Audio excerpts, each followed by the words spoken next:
Welcome to the deep dive.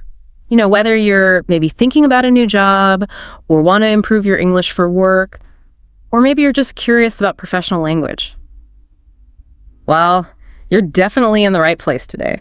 Absolutely. We're going to take a really close look at this great resource that breaks down some key English words and phrases all about jobs and the workplace. Mm-hmm. The idea is to make it really practical, really clear. Exactly. Give you a solid grasp of this stuff. Yeah, and what I like is how it starts, right from the basics. Gives you that foundation. Okay, so let's get into it then. Like you said, it starts right at the beginning, which I always think is the best way, laying out those fundamental words. The absolute essentials. Yeah, like job itself. The source says it's a paid position of regular employment. Simple enough. Right.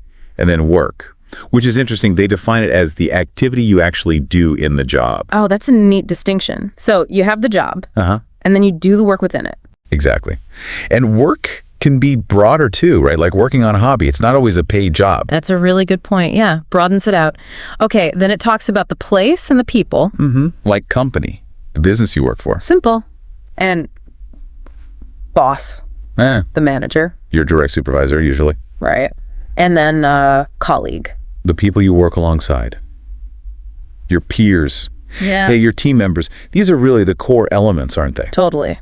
Knowing these helps you immediately understand the setup in most workplaces. And then the important one, salary. Yes, the money. Usually monthly pay. Definitely key. Then interview, that meeting. The big meeting for a new job can be stressful. Oh, yeah. And finally, the document you need before the interview, CV or resume. The summary of your skills and experience. Now, it lists both CV and resume. I know people sometimes get confused. Is there like a difference we should know about? Yeah, that's a good point to bring up.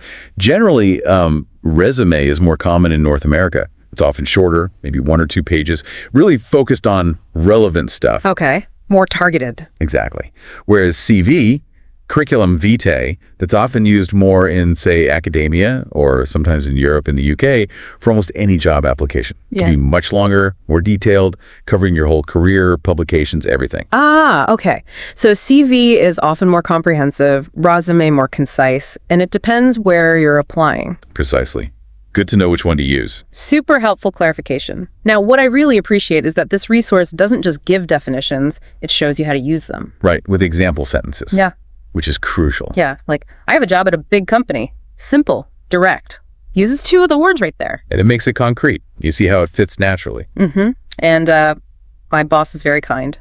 We can all hope for that one. Indeed. I work with great colleagues. Also nice. Shows the social aspect. Then, I had an interview last week. A very common situation. Yeah, something many listeners might relate to. And my salary is good. Simple, but satisfying. It covers the key statements, doesn't it? These examples act like little templates. Exactly. Yeah. Building blocks for your own sentences. And seeing them used correctly just builds confidence, Takes them off the page and into real communication. Okay, so that's the basic vocab foundation. Where do we go next? Well, the resource moves into actually using the language. How to talk about your own job. The practical application. Good. This is where you start actively communicating, not just understanding. Right. So it gives us common question, like the absolute classic, what do you do? The go-to question when you meet someone new professionally. Totally. And the answers it suggests are really standard. Like, I'm a teacher. Simple. Or, I work as a doctor, using as. Or, I'm an engineer. Just straightforward. Gives you a few options. And noticing those little differences, I'm as versus I work as, helps you sound more natural over time. Both are fine, but it adds variety. Good point. Then the location question. Where do you work? Also very common. And again, practical answers. I work at a school. Or I work in a hospital. I work for a software company. It shows those prepositions at, in, for can be tricky. Yeah, those little words matter. At. For a general place, in, often for a type of building or field for the company name.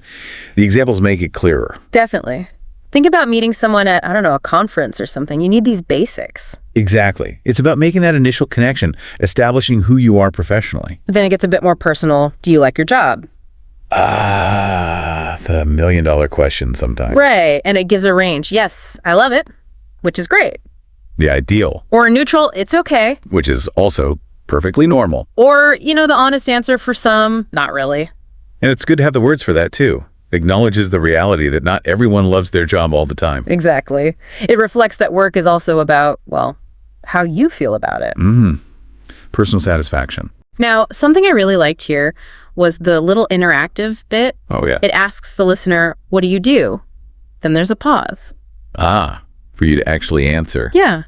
Then it gives a template. I work as a ping. It makes you participate, That's really smart. That active recall, trying to produce it yourself, makes it stick so much better than just listening. Totally agree. Engages you directly. Okay, so after talking about your job, it takes us inside the office. Yeah, into the daily grind, so to speak. Useful phrases you'll actually hear and probably need to use. The real practical stuff for day-to-day communication. These are like the workhorses, the phrases that keep things moving. Emails, meetings, quick chats. Like, can you send me the report? Super common request. Definitely. Or, let's have a meeting at 10. Essential for planning. I'll call you back. Managing calls when you're busy. I'm working on a project. Explaining what you're doing. And the big one. The deadline is tomorrow. Always looming. Highlights that time pressure. These phrases are pretty direct, aren't they? Efficient. Yeah, professional communication often values clarity and getting to the point. Not much fluff, usually. And again, the resource stresses saying them out loud. Practice. Repetition. It feels basic, but it's how you build that fluency, that muscle memory, so they just come out naturally when you need them. Makes sense. Okay, now for something a bit more specific, the job interview. Yes, the practice dialogue. This is really useful. Yeah, gold dust if you're prepping for an interview in English. Takes away some of the mystery. Exactly. Seeing a sample exchange can make you feel much more prepared. So it starts with the interviewer. Hello, welcome. Please tell me about yourself. Pretty standard opening. Very common first question. And the example answer is, hi, my name is Nellie. I'm a chairist with years of experience. Fill in the blanks. Nice and concise. Hits the key info. Name, role, experience level, professional intro. Then the interviewer asks, why do you want to work here? Another crucial one. Always comes up. You need a good answer for this. And the suggestion is, I want to work here because I admire your company and I believe I can contribute to your team. That's a solid answer. Shows interest in them and highlights your potential value. Diplomatic and positive. Yeah, it balances admiration with contribution. Then, what are your strengths? Another classic. The suggested answer hits 3 common ones. I am hardworking, detail-oriented, and a good team player. Those are generally seen as positive everywhere, kind of transferable skills. Right, skills useful in almost any job. And even though this dialogue is short, it gives you a fantastic framework. Yeah, you adapt it, put in your own details, practice how you'd say it. It's not about memorizing it word for word. Exactly. Understand the structure, the key phrases, and then make it your own. Tailor it. Okay, so to make our English sound even more, natural, the resource looks at idioms and phrasal verbs. Yes, this is where you start sounding less like a textbook and more like a native speaker. They add color. Right, stuff people use all the time without thinking. The first one is to get the ball rolling. Means to start something, right? Yep. Initiate action. Yeah. The example, let's get the ball rolling on this project. Very common in meetings. Conveys energy, like, let's begin. Proactive. Then, to climb the career ladder. That visual one. Getting promoted, moving up. The example, she's climbing the career ladder fast. You can picture it. It's a clear metaphor for ambition and progress. Easy to grasp. And the last one here is to call it a day. Meaning, stop working. Finish up for the day. Yeah. Let's call it a day and go home. A phrase we all like to hear sometimes. Definitely. It's a relaxed, common way to signal quitting time. And again, the advice is try using these. Weave them into practice sentences. Absolutely crucial. You have to actively try them out in context to really own them. Passive understanding isn't enough. Got it. Active use is key. Now, to wrap things up and check we've absorbed all this, there's a quick quiz. A little test. Let's see. Okay. Question 1. What do you usually give a company before an interview? That would be your CV or resume. Correct. Your first impression on paper. Question 2. What's the name for the person who manages you? That's your boss. Got it.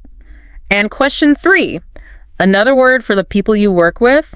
Your coworkers are your Colleagues. Excellent. A nice quick recap of some core terms. Yeah, helps cement the vocabulary. Well, that pretty much brings us to the end of this deep dive. We've gone through basic job words, how to talk about your job.